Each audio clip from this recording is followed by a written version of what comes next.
The Watchers in the Garden. The emergency session of the Galactic Council had been going on for 6 hours, and Ambassador Sarah Chen was pruning her miniature rose bush. The council chamber buzzed with panic and anger. Representatives from 47 different species filled the floating platforms that circled the vast central space. Some delegates had scales that shifted color with their emotions. Others possessed multiple arms that gestured wildly as they spoke. A few looked almost human, except for their silver eyes and translucent skin. At the center of it all stood General Thax of the Crimson Hegemony.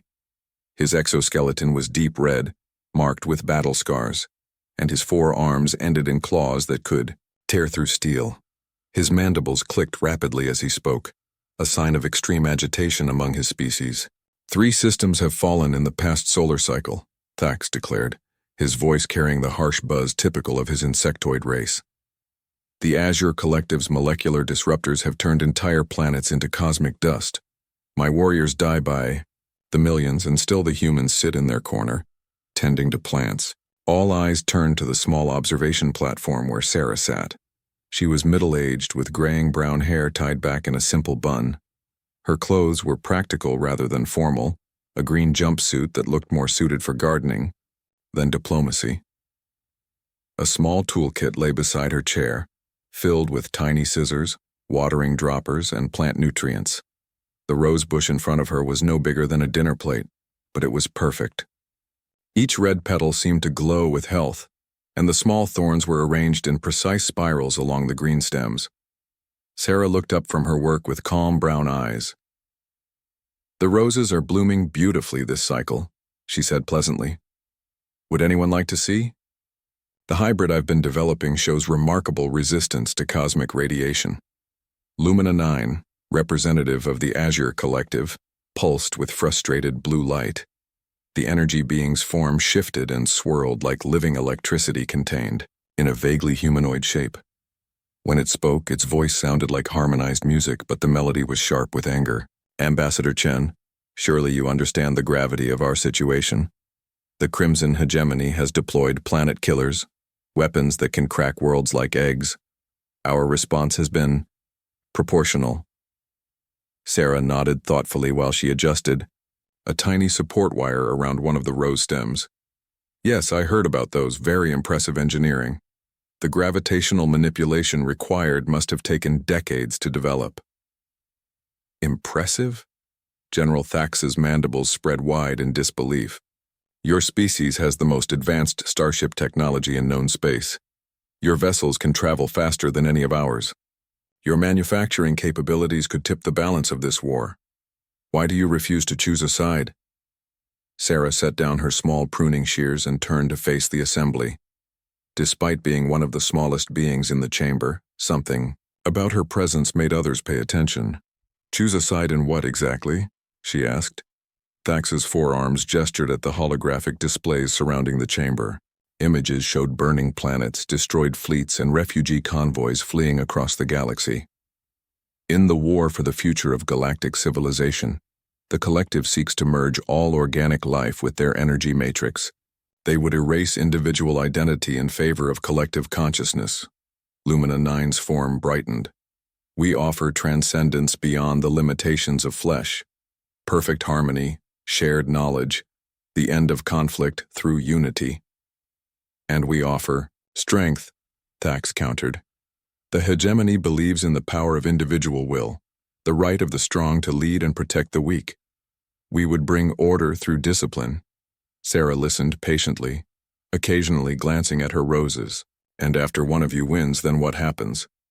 "Then we rebuild," Thax said. "We create a galaxy where strength protects the innocent. We evolve," Lumina 9 added. "We become more than the sum of our individual parts." "But first," Sarah said, softly, "billions more die in the fighting, entire species become extinct. Worlds that took millions of years to develop life are reduced to rubble in hours." The chamber fell silent. Sarah stood up and walked to the great windows that showed the stars beyond. Her small form was dwarfed by the vast view of the galaxy. "My people have a saying," she continued. "When elephants fight, the grass gets trampled. "What's an elephant?" asked a delegate from the Spiral Arm Confederation, a furry creature with large ears. "A very large animal from Earth," Sarah explained. "The point is, when powerful forces fight, smaller and weaker things get hurt. Right now you're the elephants. Everyone else is the grass." Thax's exoskeleton darkened with anger. "So humanity will do nothing. You'll let the galaxy tear itself apart while you tend your gardens?" Sarah turned back to her platform and began packing up her gardening tools. "I didn't say we would do nothing. I said we prefer to wait and see." "Wait for what?" Lumina 9's energy form flickered with impatience. "For the right moment," Sarah replied simply. A new alarm suddenly filled the chamber. A young technician, one of the few neutral species left in the galaxy, rushed to the central platform with a data pad. "Emergency communication from the outer rim," the technician announced. "The Hegemony's dreadnought fleet has broken through collective defenses. They're moving toward the core worlds." Panic spread through the chamber. Delegates began talking all at once. Some called for immediate evacuation. Others demanded emergency defense protocols. A few began making plans to flee to unexplored regions of space. In the middle of all this chaos, Sarah calmly finished packing her gardening supplies. She picked up her small toolkit and started walking toward the exit. "Where are you going?" Thax called after her. Sarah paused at the doorway. "Home," she said. "It's planting season on Haven Colony. The soil conditions are perfect right now for starting the new hybrid vegetables." She walked out of the chamber, leaving behind a room full of confused and frightened aliens. Through the great windows, the stars continued to shine, indifferent to the war raging between them. But what the aliens didn't know was that Sarah wasn't going home to plant vegetables. She was going home to activate the most sophisticated monitoring network the galaxy had ever seen. Haven Colony looked exactly like what its name suggested, a peaceful refuge. Rolling hills covered in green crops stretched to the horizon. Small towns dotted the landscape, connected by roads that curved gently through forests and meadows. The air smelled of growing things and carried the sound of children playing in the distance. Dr. Marcus Webb stood in what appeared to be a vegetable garden behind the main research facility. To any casual observer, he looked like a farmer checking on his crops. He was tall and thin, with sun-weathered skin and dirt under his fingernails. His clothes were simple work pants and a shirt that had seen many seasons of outdoor labor. But Marcus wasn't checking vegetables. He was monitoring the most advanced sensor network humanity had ever created. Hidden beneath each tomato plant was a quantum resonance detector. The corn stalks concealed gravitational wave analyzers. Even the humble potato plant served as anchor points for subspace communication arrays that could detect conversations happening light years away. Marcus touched a seemingly ordinary scarecrow standing in the middle of the garden. A holographic display materialized in the air, invisible to anyone more than a few feet away. The display showed real-time information from across the galaxy: ship movements, weapon deployments, communication intercepts, even the emotional states of alien commanders based on biosignature analysis. Humanity had been quietly watching and learning for decades. "Status report," Marcus said to his hidden communicator. Sarah's voice came back clear despite being several star systems away. "Both sides are preparing for the final battle. The Hegemony thinks their planet killers will end it. The Collective believes their molecular disruptors will dissolve the Hegemony fleet before they can fire. Casualty projections? If they go through with this battle, we're looking at the extinction of at least 12 species, maybe 20 if the weapons cause chain reactions in nearby systems." Marcus nodded grimly. Around him, the peaceful garden continued its quiet work. Bees moved between flowers. Small birds pecked at seeds scattered on the ground. Everything seemed normal and calm. "Are we ready for the next phase?" he asked. "Almost. The harmony generators need another 6 hours to reach full power. Can you keep monitoring their fleets until then?" Marcus smiled, though his expression was sad. "Of course. That's what we do best, isn't it? Watch and wait while everyone else rushes toward disaster." As the two most powerful military forces in the galaxy prepared for a battle that would reshape civilization, humanity tended its gardens, and made quiet preparations of its own. Soon, the aliens would learn that sometimes the most dangerous opponent is the one who never seems to be fighting at all. The roses in Sarah's miniature garden were blooming perfectly, their red petals catching the light from distant stars. But hidden in their roots was technology that could change the fate of every living thing in the galaxy. The Watchers were almost ready to act. The garden's true purpose, the final battle, was about to begin, high above the contested world of Nexus. Prime, two massive fleets faced each other across the void. On one side, the Crimson Hegemony's dreadnought fleet formed a wall of red metal and death. Thousands of ships, from small fighters to massive planet killers, hung in perfect military formation. General Thax stood on the bridge of his flagship, the Iron Will, his four arms working at different control stations as he coordinated the largest military operation in his species' history. On the other side, the Azure Collective's defense matrix pulsed with deadly blue energy. Their ships looked more like living creatures than machines, with flowing curves and surfaces that seemed to shift and breathe. Lumina 9 existed simultaneously across 17 command vessels, her consciousness distributed through the quantum network that connected all collective forces. Both sides had brought everything they had. This battle would decide the future of galactic civilization. What neither side knew was that hidden among the civilian evacuation ships fleeing the battle zone was a small human transport called the Garden's Hope. To any scanner, it looked like exactly what it appeared to be: a simple cargo vessel helping refugees escape the war zone. But inside the Garden's Hope, Ambassador Sarah Chen sat in a chamber filled with what looked like potted plants. Roses, tomatoes, corn, wheat, and dozens of other earth crops grew in neat rows under artificial sunlight. The air smelled like fresh soil and growing things. Sarah moved between the plants with practiced care, checking soil moisture and adjusting nutrient levels. But each plant she touched activated another part of humanity's secret weapon. "Status on the Harmony field generators?" she asked quietly. Dr. Marcus Webb's voice came through a communicator hidden inside a sunflower. "All networks are online. We have full coverage of both fleets.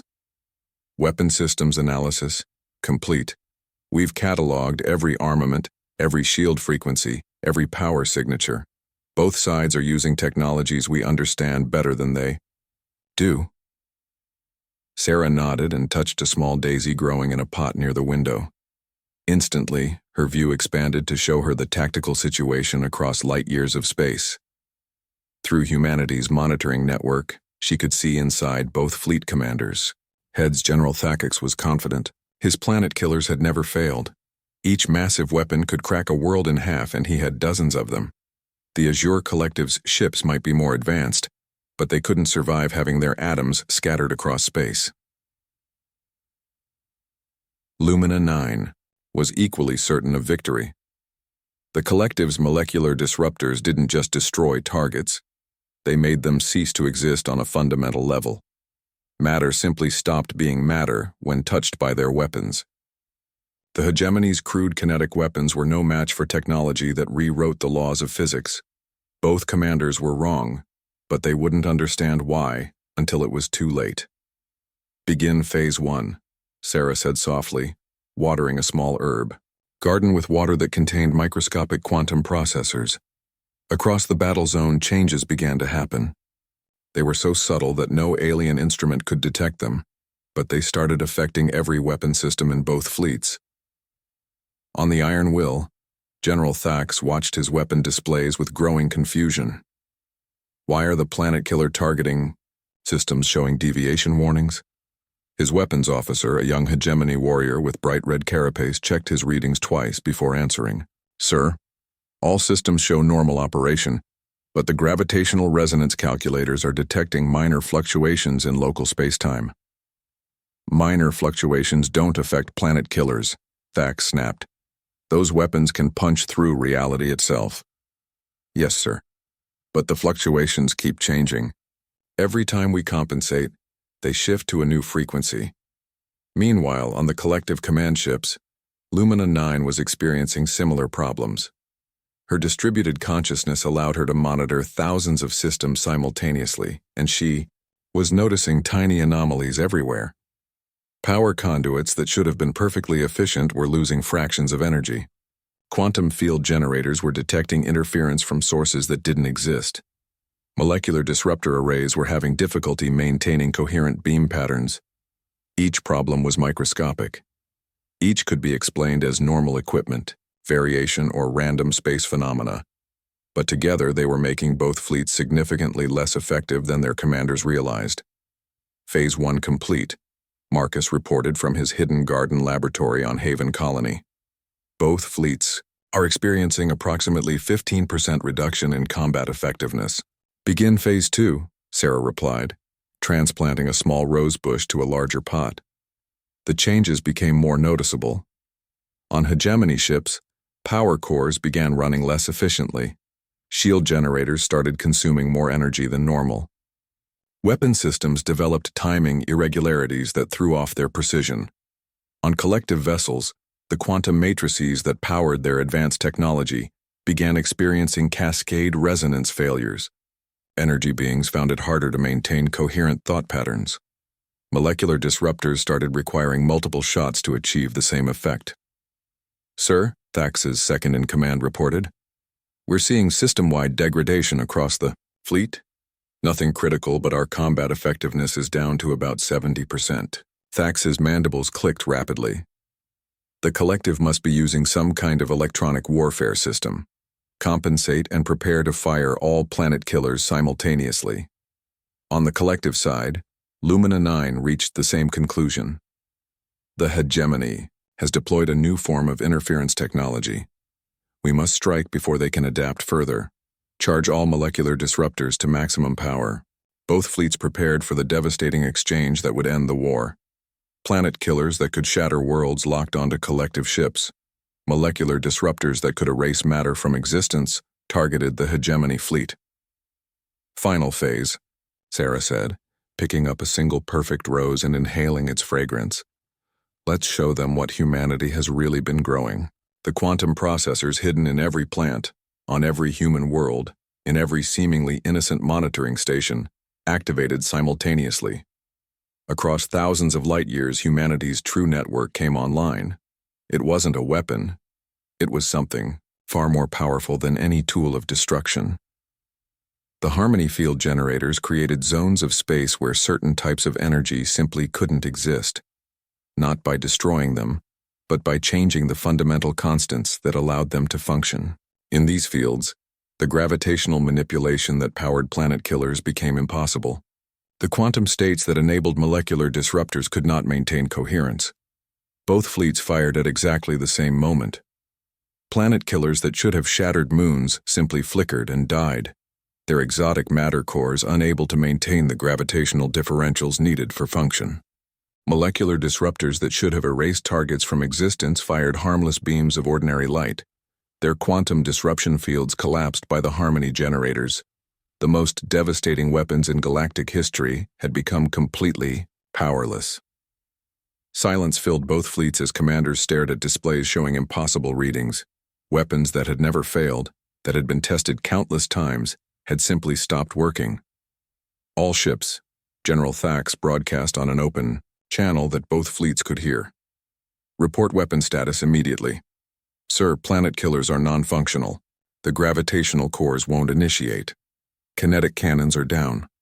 Mass drivers can't achieve sufficient velocity.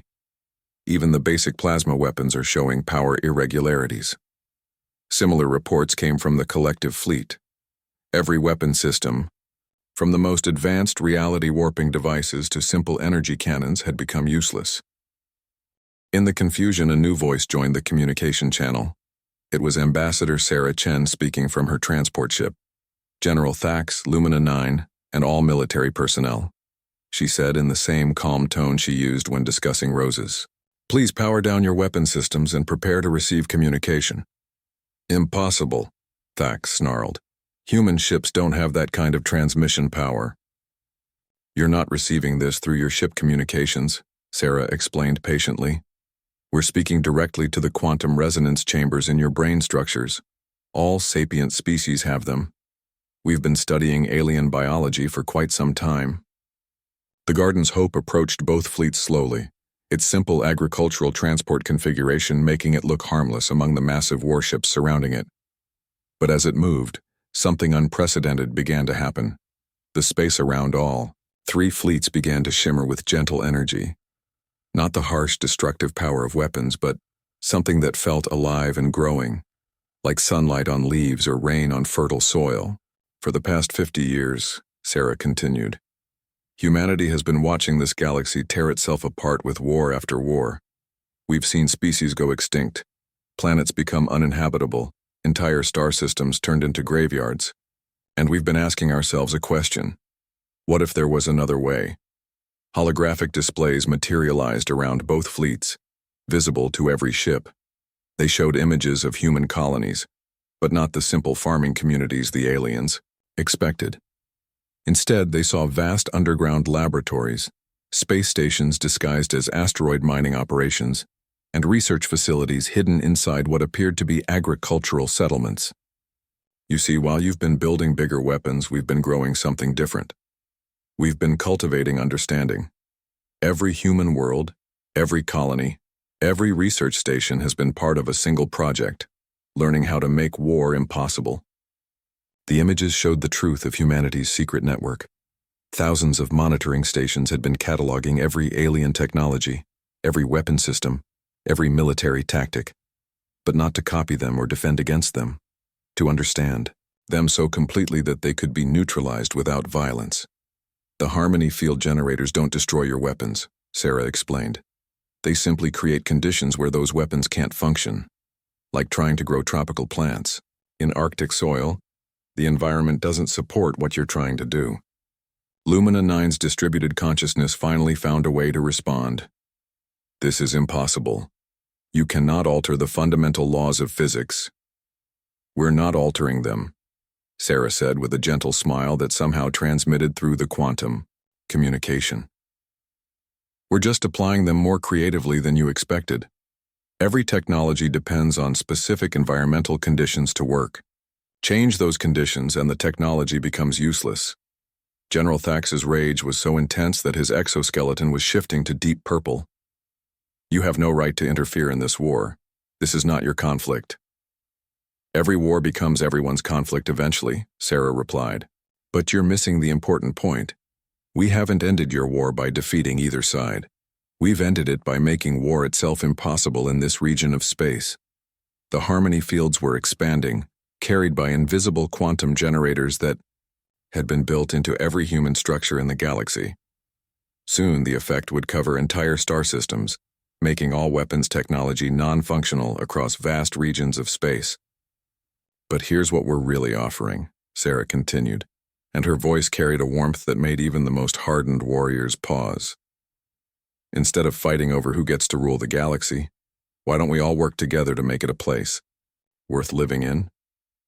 The holographic displays changed to show new images, collaborative research stations where different species worked together, trade networks that benefited everyone, planets where former enemies had become partners in building something better than either could achieve alone.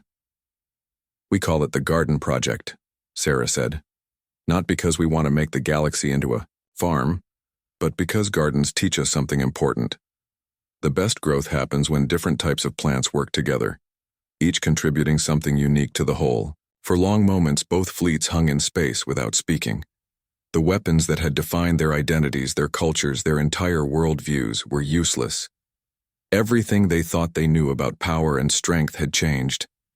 Finally, it was Lumina 9 who spoke first. What happens to our fleets, our weapons, our military capabilities? You adapt, Sarah said simply. The same technology that made your weapons powerful can be used for peaceful purposes. Planet killers can become planet builders. Molecular disruptors can be used for precision manufacturing. Your species' greatest strengths don't have to be used for destruction. General Thax was struggling with concepts that challenged everything he believed. But without strength, without the ability to defend ourselves, how do we survive? By making sure everyone survives, Sarah answered. When no one can make war, everyone has to learn how to make peace. The Garden's hope continued its slow approach through both fleets. As it passed each ship, the harmony fields grew stronger, creating zones of space where cooperation was possible but conquest was not. Months later, Ambassador Sarah Chen sat in her garden aboard the first Galactic Cooperation Station, watching. Representatives from dozens of species learned to work together. The station was built around a massive park, where plants from hundreds of different worlds grew side by side, creating an ecosystem more beautiful and complex than any single planet could support. General Thax, now serving as security coordinator for peaceful exploration missions, was learning to tend orchids. His forearms made him surprisingly good at delicate gardening work. Lumina 9 had discovered that her distributed consciousness was perfect for monitoring the health of entire ecosystems, helping different species find ways to support each other's growth. The harmony fields now covered most of the inhabited galaxy, making large-scale warfare impossible. But rather than creating stagnation, this had led to an explosion of creativity and cooperation. Species that had fought for millennia were now sharing knowledge, resources, and dreams. Sarah looked up from her roses as Dr. Marcus Webb approached, with a data pad. "Final report on the garden project," he said, setting the pad down on her workbench. Weapon-related conflicts down 97% across all monitored systems. Collaborative research up 300%. Trade relationships between former enemy species are now stronger than most historical alliances. Sarah nodded, continuing to tend her flowers. "Any problems?" "Just one," Marcus said with a smile. "We're running out of space for all the joint colony proposals. It seems like everyone wants to try building something together now that they can't tear each other apart." Sarah laughed, a sound like water flowing over stones. "I suppose we'll have to start a new project then. Maybe it's time to see what happens when we apply the same principles beyond our own galaxy." She looked up at the stars visible through the station's transparent walls. Somewhere out there, other civilizations were probably fighting the same wars, making the same mistakes, destroying the same irreplaceable things. But gardens, Sarah knew, were meant to grow. And humanity had always been very good at making things grow, even in the most unlikely places. The Watchers had become gardeners, and the galaxy was finally learning how to bloom.